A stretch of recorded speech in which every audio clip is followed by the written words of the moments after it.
So today we have kind of another fight that Jesus needs to go through, but not with the Pharisees. Oh, thanks. That's a spoiler alert, so don't look, The Pharisees, remember these guys? They're always like questioning Jesus, trying to catch him. Well, today we have another group, the Sadducees. So if you remember, they didn't like each other, the Pharisees and Sadducees. They hated each other. There are many differences between them, but one of the most significant one was that the Sadducees did not believe in the resurrection. That's why even Luke gives us this message, okay? They denied that there is a resurrection. And so they have this nice puzzle for Jesus, 7 brothers, all of them die, they married same woman, and then of course the question comes up, at the resurrection, whose wife will that woman be? And of course Jesus explains that resurrection really does exist. It really does exist. But here is the thing, with the Sadducees, they were less strict than the Pharisees, religiously speaking, of course. And you have to remember that they used to collaborate with the Roman authorities. So when you collaborate with the occupant, you know what happens, right? With tax collectors, you make money, a lot of money. So the Sadducees actually loved being occupied because life was easy. Life was easy. We have so much money. Plus, I don't believe in the resurrection, so let's enjoy life, right? If there is no life after death. That's what they think. That's why they have this nice puzzle for Jesus, and they think, we will catch him. They didn't. They didn't.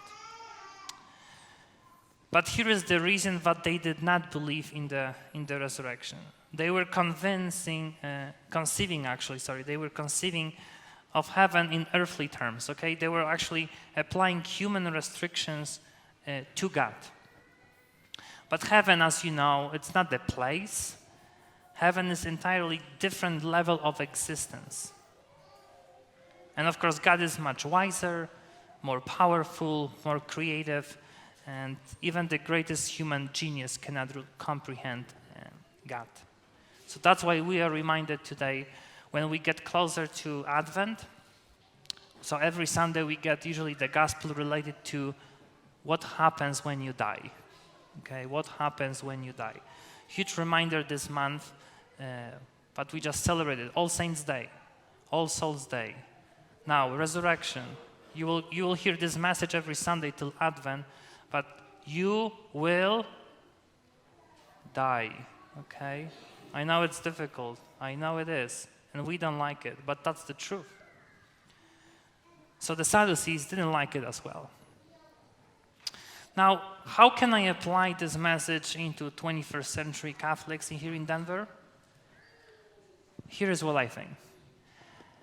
You can be a good Catholic, but you can be like a Sadducee. You can put limits on God's grace, God's love, God's power. You can be here every Sunday, but you still put limits on Jesus, God, power. There is even a specific term for this group of Catholics. We call them cafeteria Catholics. Have you heard about this term? So they pick and choose what they like, right, from the teaching of the church. They don't accept everything what he's talking about, and the priests, bishops, got through the church. They don't like it, like the Sadducees. I love God. I do this, and that, but like the resurrection, no thanks. No thanks. So I have a few images that can help us out, all of us, to get the message much better. The first one is really well known. Probably you heard about this. And this is really popular actually among the Christians, not just Catholics. So you have the group of Christians, and they are like one huge group, and each person carries a huge wooden cross. So they go into one direction, huge group, and then one of them stops and he prays to God, okay, like, Lord, I want to follow you, but this cross is just too heavy. Can you please lighten it? Can you? And of course there is no answer, so he pulls out a saw and he cut down like a long end of the cross, but I would say about like a foot. So now it's better, right? So he continues his journey with other people, but it's still too heavy. Now it's self-customized cross.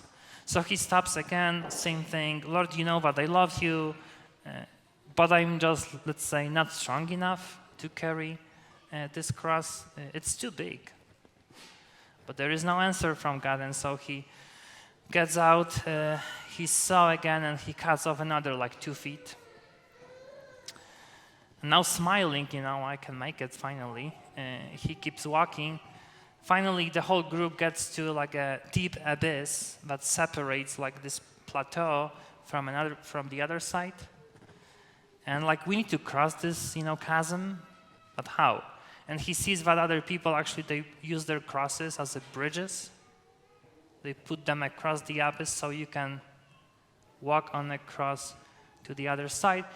When he wants to do the same thing, he lays down his cross to do the same, and he discovers that now his cross doesn't reach the other side, and it's exactly 3 feet too short.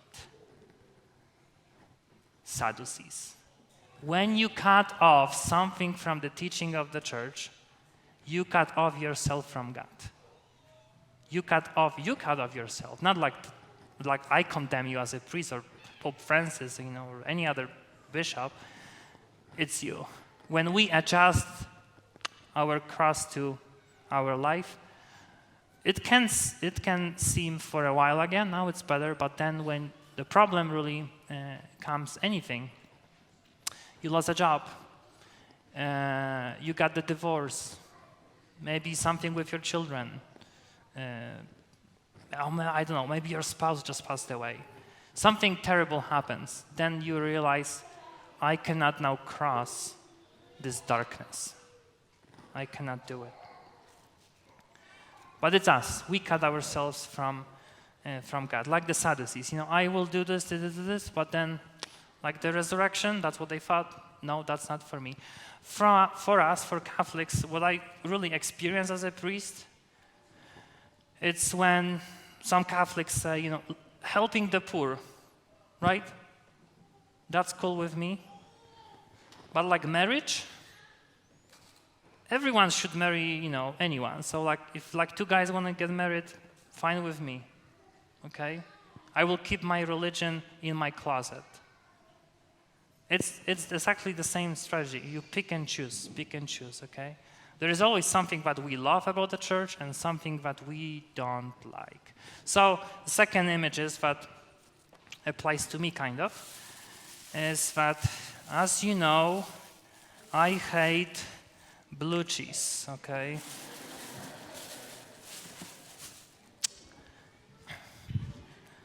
It's a dressing, of course, but it tastes like blue cheese, which I hate. And so, do we have someone who loves blue cheese? Raise your hand. I'm not gonna kill you or anything. Anyone? Be brave. Okay. Oh, you love blue cheese? Let's see. That's for you. Here is the thing.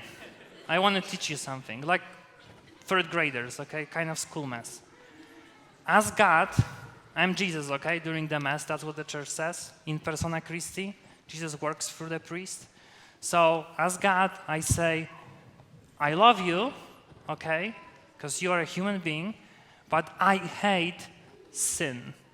Sin is a blue cheese, okay? I hate blue cheese. I love you, right? Look at this. Jesus did this on the cross. I hate sin. I love sinners. We separated, okay?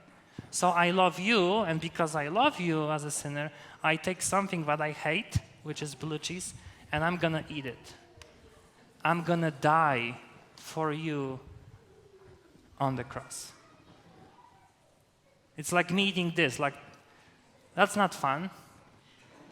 Now, using this image for you, Catholic Church is a variety of teachings.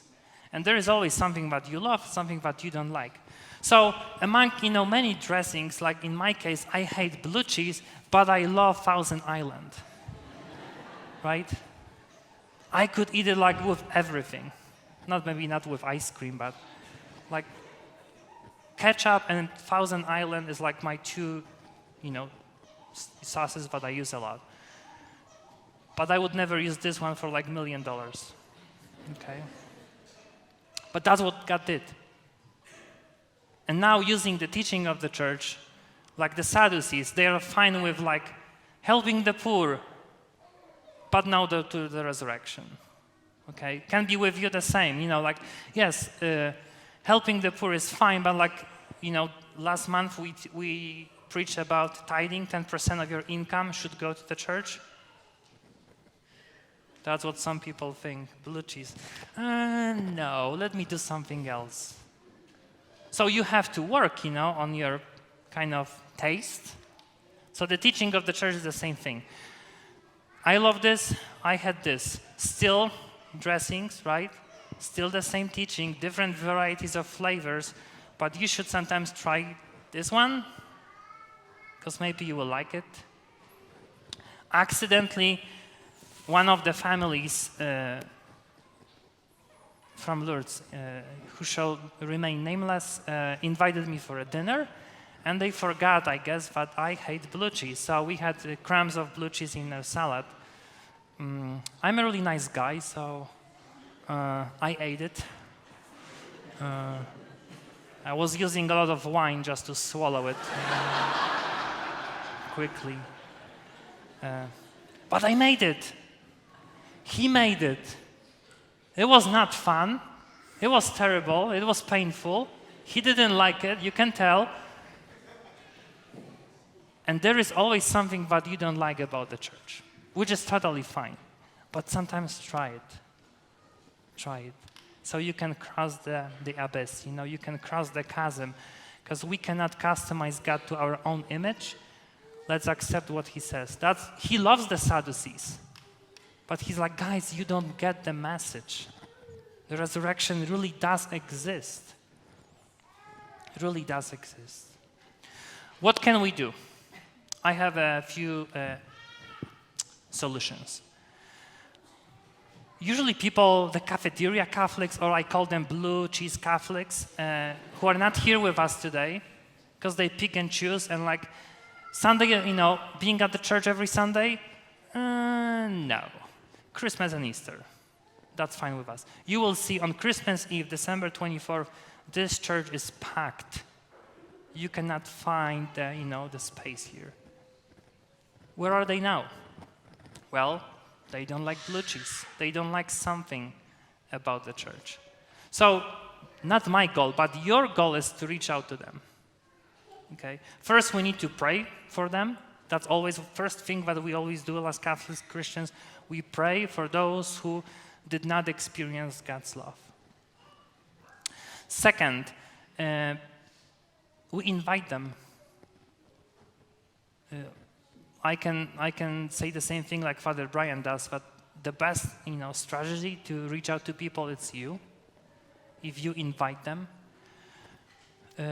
We do many things here at Lourdes. RCA with Father Brian every Wednesday. Catechism class with me when I explain why we believe in God. Father Sean, youth group. He takes care of the high schoolers to keep them close to God. We do gathering at the grotto during summer, right? What about, Thanksgiving is coming. Invite them to Mass. We will have Mass here on Thanksgiving Day, which is, of course, not the holiday of obligation. You don't have to come. But what's the great, opportunity? Because Thanksgiving Day, Eucharist, it's a thanksgiving. in Greek, Eucharistia. That's the thanksgiving. That's the best thanksgiving that you can do, thanking God for your life. So on Thanksgiving Day, maybe invite even fallen away Catholics, but even Christians, even those who don't believe in God, to come with you to, morning mass on Thanksgiving Day. Why not? Advent is coming, new liturgical year, another opportunity when we can invite them. And you, those of you who are sitting right now in those pews, Sunday faith, I would say, which means you go to the church every Sunday and you do nothing between Sundays, is not enough. Do something between Sundays with God. Daily prayer, read the Bible, read a good book. That's why, Father Brian put out some books in a narthex. Do something. Because let me tell you, if you start doing something with God, you will understand it much better. Your understanding of church teaching will be better. And maybe the miracle will happen when you will start loving a blue cheese. Right? Don't be a blue cheese Catholic, okay? Be a Thousand Island Catholic. Be the one who loves everything. Don't become a Sadducee. So today when you receive a Holy Communion, think about what I don't like about the church. What I don't like. And ask Him to help you love it. Ask Him to change blue cheese into Thousand Island, because He can do it. He can do it. If you ask Him, He will do it. So yes, don't become a blue cheese Catholic. Please, please, please become a Thousand Island Catholic, because this is how you love God. When you get closer to Him, it changes your life. Let's don't become Sadducees. Let's reach out to those who are not here with us today. And let's help spread the good news that God loves everyone. Everyone. No matter who you are, what you do. He loves the sinners. He hates the sin.